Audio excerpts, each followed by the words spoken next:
ভাই আর অর্ডার দিতে আরে এখন সীতাকুণ্ড সপ্তাহ ধরে জান্নাত যাচ্ছি ওবে কি সবাই ভাইয়া এটা যে হই। আসসালামু আলাইকুম বন্ধুরা, আজ আমরা চারজন চট্টগ্রাম পতেঙ্গা থেকে সিসিকুণ্ডে সুপ্তধারা ঝর্ণা ভবনের উদ্দেশ্যে রওনা দিয়েছি। সকালে প্রথমে পতেঙ্গা কাঠগড় থেকে জনপ্রতি 30 টাকা ভাড়ায় বাসে করে অলঙ্কার মোড়ে পৌঁছে যাই। সেখানে কিছুক্ষণ সময় বিরতি নিয়ে নাস্তা করার জন্য একটা হোটেলে প্রবেশ করি। নাস্তা করার শেষে আমরা বিল দিয়ে বেরিয়ে পড়ি, কারণ আমাদের গন্তব্যে পৌঁছাতে হবে। তাই এই অলঙ্কার মোড়ে আসলে আপনারা সীতাকুণ্ডে যাওয়ার অনেক বাস পাবেন, সেখান থেকে যে কোনো একটাতে উঠে পড়লেই হবে, জনপ্রতি 50 টাকা করে। তাই আমরা দেরি না করে একটি বাসে উঠে পড়ি, যেটি সীতাকুণ্ডে যাওয়ার উদ্দেশ্যে রওনা দিয়েছে। ভিডিওটি শেষ পর্যন্ত দেখতে থাকুন, রাস্তার কিছুটা ভিউ আমি আপনাদের মাঝে তুলে ধরলাম।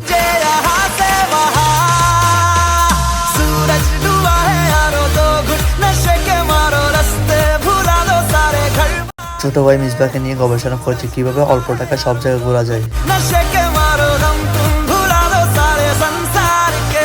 বড় ভাই রায়হান থেকে জিজ্ঞেস করলাম বর্তমানে আমরা কোথায় আছি। বড় ভাই বললেন আমরা বর্তমানে সীতাকুণ্ড ইকো পার্কের গেটের সামনে রয়েছি। ভিতরের ঝর্ণার আশেপাশে করে দোকান না থাকে আমরা ইকো পার্কের প্রবেশ মুখ থেকে কিছু নাস্তা নিয়ে নিই। বন্ধু হবে আপনাদের উদ্দেশ্যে কিছু কথা বললেন। কিছু বিউ পাইবেন, এরকম জট্টর পড়ছে, অনেক মজা হইব তোমারও চলে যাবা। যাইব সময় নাস্তা পানি ব্যক্তি চলে যাবা, কারণ এটা দোকানদার নাই, এটা তো কিছু লোক পেতাম এতে গুগল মরম ভরিব তোমার।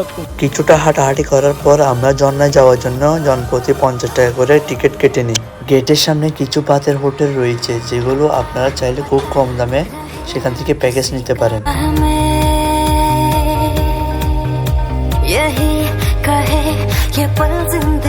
বাইকে টিকিট দেওয়ার পর ভাই একটি কথা বললেন, আপনারা ফিরে আসার সময় টিকিটগুলো আবার সঙ্গে নিয়ে আসবে।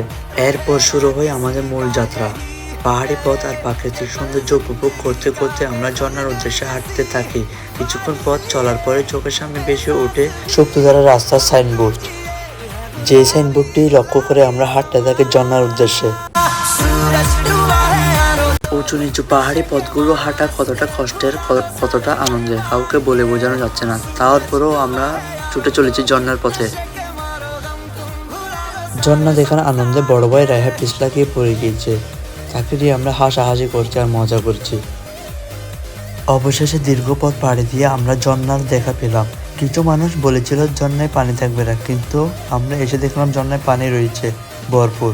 সেই সব মানুষের কথা মিথ্যা প্রমাণিত হলো। ঝর্ণার স্বচ্ছ পানিতে গোসল করে আমরা দারুণ সময় কাটাই। চারপাশে সবুজ প্রকৃতি, পাহাড় আর ঝর্ণার অপরূপ সৌন্দর্য আমাদের মুগ্ধ করে। সেই সুন্দর মুহূর্তগুলো আমরা ক্যামেরাবন্দি করেছি, যা আজকের ভিডিওতে আপনাদের সঙ্গে শেয়ার করছি। আমাদের ভিডিওটি ভালো লাগলে লাইক কমেন্ট শেয়ার করে আমাদের সাথে থাকবেন। পরবর্তী ভিডিও পেতে পেজটি ফলো দিয়ে সাথে থাকুন। ধন্যবাদ।